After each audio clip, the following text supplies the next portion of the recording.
प्रश्न उत्तर की श्रृंखला में आज हम लोग कक्षा 10 के भूगोल का पहला पाठ का प्रश्न और उत्तर करेंगे।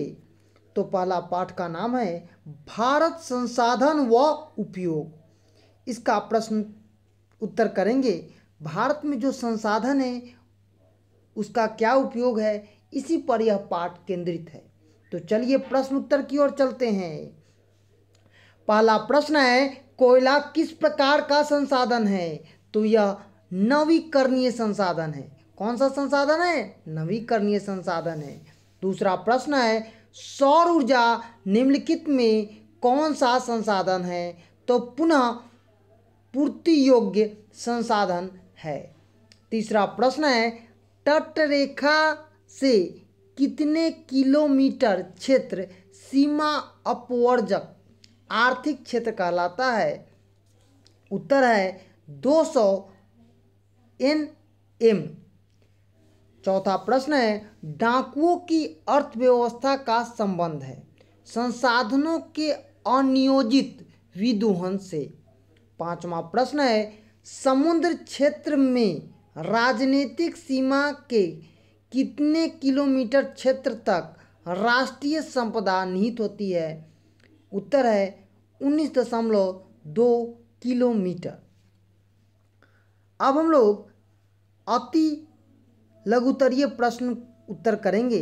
पहला प्रश्न है, संसाधन की परिभाषित करना है या परिभाषा देना है कि संसाधन क्या है।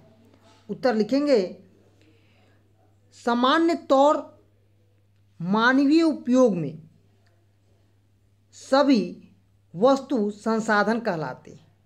मतलब मानव के उपयोग में जो भी वस्तु है वह सब क्या है? संसाधन है। जैसे भूमि, मृदा, जल, वायु, खनिज, जीव, प्रकाश इत्यादि। वर्तमान परिवेश में सेवाओं को भी संसाधन माना जाता है। जैसे गायक, कवि, चित्रकार इत्यादि की सेवा। वस्तुतः संसाधन का अर्थ बहुत ही व्यापक है। प्रसिद्ध भूगोलविद जिम्रन मैन के अनुसार संसाधन होते नहीं, बनाए जाते हैं और संसाधन का उपयोग अपने आप किया जाता है। दूसरा प्रश्न है, संभावित व संचित कोष संसाधन में अंतर स्पष्ट करना है, बताना है। उत्तर लिखेंगे, संभावित संसाधन ऐसे संसाधन हैं जो किसी क्षेत्र विशेष में मौजूद होते हैं, जिसे उपयोग में लाए जाने की संभावना रहती है, जिसका उपयोग अभी तक नहीं किया गया है। मतलब ऐसा संसाधन जिसका उपयोग हम अभी नहीं किए हैं। जैसे हिमालय क्षेत्र का खनिज अधिक गहराई में होने के कारण दुर्गम है। संचित कोष संसाधन भंडारण के लिए भी यह आधारित है और तकनीक के आधार में यह प्रयोग लायक है, किंतु इसका उपयोग प्रारंभ नहीं हुआ है। जैसे नदी का जल भविष्य में जल विद्युत के लिए उपयोगी हो सकता है। तीसरा प्रश्न है, संसाधन संरक्षण की उपयोगिता को लिखिए। उत्तर लिखेंगे, सभ्यता व संस्कृति के विकास में संसाधन अहम भूमिका होती है, किंतु संसाधन का अविवेकपूर्ण मतलब जो संसाधन है उसका हम अगर अच्छे तरीके से अगर उपयोग नहीं करते हैं तो यह सामाजिक, आर्थिक, सांस्कृतिक, पर्यावरणीय समस्याओं को जन्म देता है। इन समस्याओं के समाधान हेतु विभिन्न स्तरों पर संरक्षण की आवश्यकता होती है। चौथा प्रश्न है, संसाधन निर्माण में तकनीक की क्या भूमिका है, स्पष्ट करें।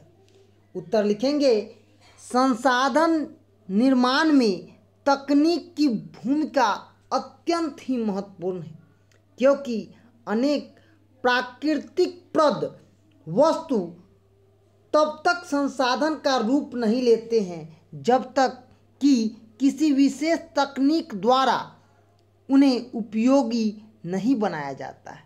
जैसे नदियों के बहते जल पनबिजली उत्पन्न करना, बहती हुई वायु से पवन ऊर्जा उत्पन्न करना, भूगर्भ में उपस्थित खनिज अयस्कों का शोधन कर उपयोग बनाना, इन सभी अलग अलग तकनीकों की आवश्यकता होती है और हमारे यहाँ इन्हीं तकनीकों के द्वारा संसाधन बनाए जाते हैं। अब हम दीर्घोत्तरीय प्रश्न में पहला प्रश्न करेंगे, संसाधन के विकास में सतत विकास की अवधारणा की व्याख्या कीजिए। उत्तर लिखेंगे, संसाधन मनुष्य के जीविका का आधार है। दुनिया में जो भी चीज़ है, मानव अगर उसका उपयोग करता है, वह सब वस्तु, हर चीज़ संसाधन है। जीवन की गुणवत्ता बनाए रखने के लिए संसाधनों के सतत विकास की अवधारणा आवश्यक है। संसाधन प्राकृतिक प्रद, हमें संसाधन प्राकृतिक से प्राप्त उपहार है, क्योंकि हमें संसाधन प्राकृतिक से ही प्राप्त होती है। अवधारणा के कारण मानव ने इसका अंधाधुंध दोहन किया, जिसके कारण पर्यावरण समस्याएं उत्पन्न हो गई। आपको पता होगा ओजोन लेयर में छेद हो गया था। यह सब क्यों हुआ? तो क्लोरोफ्लोरो गैस के चलते हुआ था। व्यक्ति का लालच से संसाधन का तीव्र दोहन कर संसाधनों के भंडारण में चिंतनीय हालात को प्रदर्शित कर रहा है। संसाधन का केंद्रीकरण खास लोगों के हाथों में या समाज के दो स्पष्ट भागों में उत्पन्न, जो ऊपर के संगठन के लोग हैं, जो संपन्न लोग हैं, उनके पास है। संपन्न लोग द्वारा स्वार्थ के विभूषित होकर संसाधनों का बहुत ज़्यादा विदोहन होता है, जिससे विश्व परिस्थितियों में घोर संकट उत्पन्न हो जाता है, जैसे भूमंडलीय ताप, ओजोन अवक्षय, पर्यावरण प्रदूषण और अम्लीय वर्षा। यह सब क्या है? संसाधन का विवेकपूर्ण उपयोग नहीं है। दूसरा प्रश्न है, स्वामित्व के आधार पर संसाधन के विभिन्न स्वरूपों का वर्णन करना है। उत्तर लिखेंगे, स्वामित्व के आधार पर संसाधन 4 प्रकार के होते हैं। कितने प्रकार के होते हैं? तो 4 प्रकार के होते हैं। पहला होता है व्यक्तिगत संसाधन। ऐसे संसाधन की खास व्यक्तियों का अधिकार होता है, जिसके बदले में वे सरकार को लगान भी चुकाते हैं। जैसे भूखंड, घर, जायदाद भी संसाधन है, जिस पर लोगों का निजी स्वामित्व का बाग बगीचा, तालाब इत्यादि संसाधन है, जिस पर व्यक्ति का निजी स्वामित्व होता है।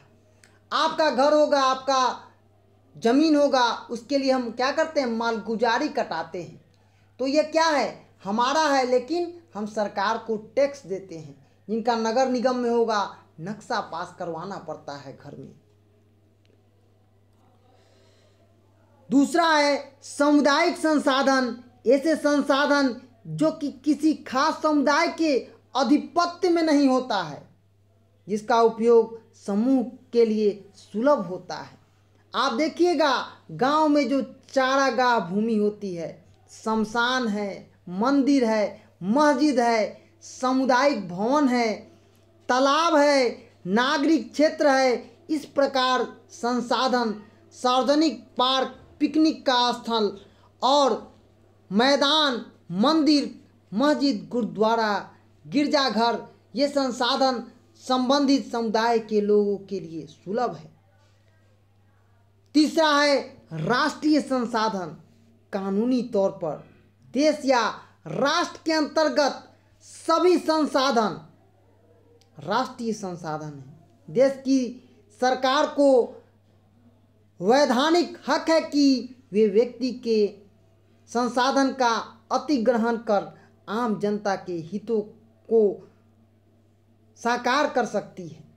आप देखिएगा, अगर कहीं तेल निकलता है तो सरकार क्या करती है, ज़मीन को ले लेती है और उसे मुआवजा देती है। चौथा है राष्ट्रीय संसाधन। ऐसे संसाधन का नियंत्रण राष्ट्रीय संस्था करती है। हमारी तट रेखा से 200 NM दूरी छोड़कर खुले महासागरीय संसाधन पर किसी देश का आधिपत्य नहीं होता है। ऐसे संसाधन का उपयोग अंतर्राष्ट्रीय संस्थाओं की सहमति से किसी भी राष्ट्र द्वारा किया जाता है। तो आज हम लोग बिहार बोर्ड कक्षा 10 भारत संसाधन व उपयोग प्रश्न और उत्तर की श्रृंखला में भारत संसाधन का उपयोग प्रश्न उत्तर किए हैं।